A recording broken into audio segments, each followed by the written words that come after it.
chili, chicken, ano ba yung mga negosyo mo? Ano, yung sa palengke, Oo. yung chicken. May mga longganisa rin din ako doon, hindi lang chicken. Agad ako ng longganisa. Tapos, chili garlic, ayun, ako nagluluto ng chili garlic. Ako rin nagtitimpla lahat. Tapos, leche flan, kami din gumagawa. Kayo pa ba? Tapos ubi halay. Ay, yung pabango pala, yun. Yung pabango, order kayo sa akin.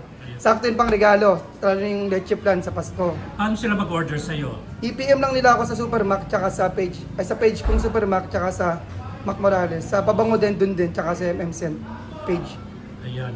All Saints Day na, anong plano mo sa All Saints Day? Ano usually ginagawa ang pag ganitong, pista ng patay?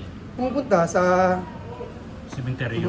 kasama yung mga kaibigan ko. Meron ka bang pinupuntahan sa Yes sementeryo? po, yung tito ko, tsaka yung kapatid ko. Mm-mm. Tapos yung mga kamag-anak namin doon, marami sila. Yun. Pag sa sementeryo, ikaw ba yung tipo ng bagets na bagets? Yung mga kabataan na Oo. may iingay o Ay, gano'n? alam ko po yan, apo. Dati, yung gangster yung makukulit, yung Oo. dagdag tao lang sa sementeryo, ganun. Kami yun eh.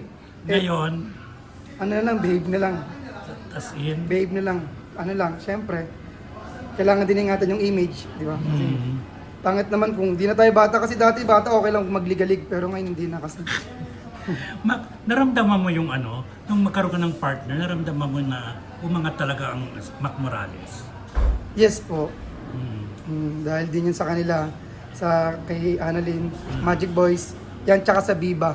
Ayan, oo. Tsaka nga pala, guys, yung trabaho ko po na to, matagal ko na po itong trabaho, ang pag-aartista, Viva Max, bago ko po nakilala si Annalyn. Totoo naman. Yes po.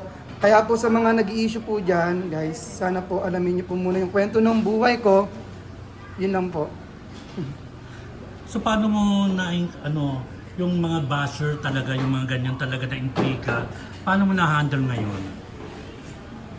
Immune na ako sa issue. Ikaw ba naman, everyday ka nagsasuffer sa issue eh. Kung ano-ano mga issue na natatanggap mo, immune na ako dyan. Wala naman akong pakialam dyan.